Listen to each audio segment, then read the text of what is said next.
Greetings, Magic the Gathering fans. We are one day away from MagicCon Las Vegas 2024, so I'll make a quick video and show you what I'm bringing with me to MagicCon Las Vegas this year. If it's your first time to a MagicCon, this video will help you pack efficiently, and if you've been to MagicCon many times, hopefully there'll be something in this video that will remind you that, oh yeah, I need to pack that in my bag. So here we go. If you ordered your badge far enough advanced, you'll get it in the mail like I did. I ordered the premium weekend badge that gets me into the convention center all 3 days. You can also get just the weekend badge that gets you in. There's also the daily badges, Friday, Saturday, Sunday, they get you in each day. There's also the Black Lotus VIP badge that gets you in about an hour early all 3 days, plus access into some of the VIP Black Lotus areas around the convention hall. But this is the one I ordered. It came in the mail. I added the lanyard that I picked up at MagicCon Chicago. If you didn't order your badge far enough in advance, you can pick it up on Thursday night at the will call area before the convention hall opens on Friday. Otherwise, when you get there Friday, Saturday, or Sunday, you can just go pick it up at the will call area before you enter the convention. And then on Friday morning, they'll start queuing at about 8 a.m. and open the doors at 10 a.m. so you can get into the convention hall and start meeting the artists and playing Magic and checking out the vendors. The first thing that I'm going to bring with me is this Liz Danforth Mirror Realm playmat from Sorcery. I got it from the Sorcery Dust Rewards site, and it is going to be signed by Liz. She's a Magic card artist who also does Sorcery cards, so I'm very excited to see her again.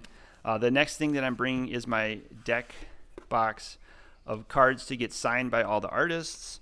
I made a list on a previous video. There's about 50 Magic card artists that are going to be at MagicCon Las Vegas. I think there's about 10 to 15 of them that are, I'd say, old school artists. And the rest of them, maybe the other 35, are all modern and newer fantasy card artists. They're just fantastic. Sometimes their plans change or travel delays happen and they aren't able to make it to the convention, but this is a pretty good guideline of who will be there this year. So I organized my box into little deck boxes by each artist alphabetically, and I put the cards that I want to get signed in these boxes. It's probably impossible to get every single card signed, but I do bring enough just to make sure I get the ones that I do want to get signed. Anson Maddox, Dan Frazier, Doug Schuler are going to be there again. Liz Danforth is going to be there again. She doesn't go to every convention, so this will be the first time that I've seen her. It's also going to be the first time that I'm going to get Sorcery cards signed by artists. Liz did a number of cards in the beta Sorcery set, like Mirror Realm, like the playmat here, this unique site. So I'm going to have Liz sign this extra copy of Mirror Realm.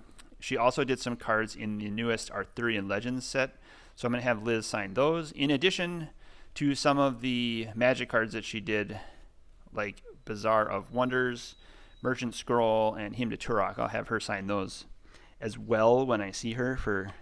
Then I'll use those for decks and just add to my collection.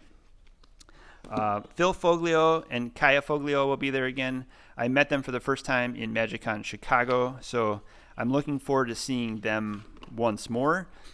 There are some cards that I wish I had Kaya sign last time in Chicago, so I dug those out of my binder, like this Energy Flux and this Millstone, some revised cards for the revised sign set that I'm working on, and some classics like Sorceress Queen from Arabian Nights.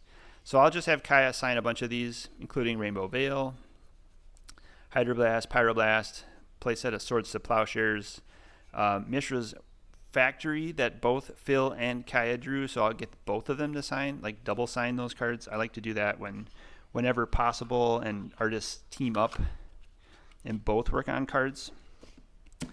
So those are all the old school artists that I'm going to bring. I have another box with even more cards, possibly from newer artists and content creators that might be at the convention. The professor is going to be there, so I'll try to grab him at the content creator table where he's signing.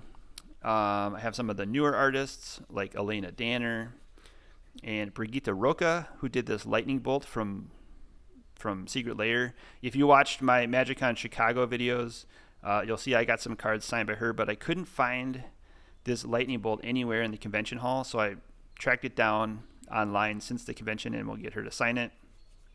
RK Post, our old friend, will be there, as well as Chris Ron, Phil Stone, and I always include a couple copies of Richard Garfield cards just in case the creator of Magic makes a impromptu appearance at the convention hall.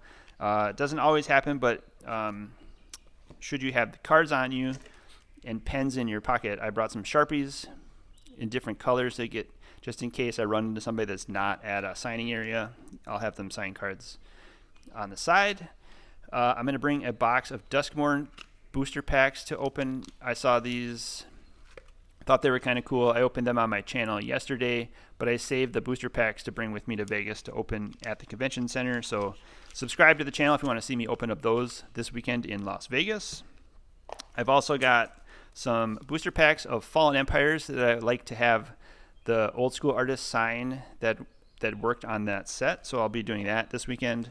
I've also got some graded cards. This is a Mark Tadine Second Chance that I'll have Mark sign when I get to Mark's table. Two more things left. I've got a deck box of cards to trade. There's a couple cards I'm looking for in Alpha, so I brought enough cards that I think if I find the cards I'm looking for, I could sit down with the vendor and trade some of these cards for the cards I'm looking for. There's also Journeys End Games is giving away a free Volcanic Island. If you check out their site and chat with them at the convention hall, you might be able to win a revised Volcanic Island. I'm also bringing this microphone. It's a handy little mini microphone. I find it works really good at the convention hall when it's really noisy because it's directional, so I can talk into the microphone and keep all the extra noise out of the video.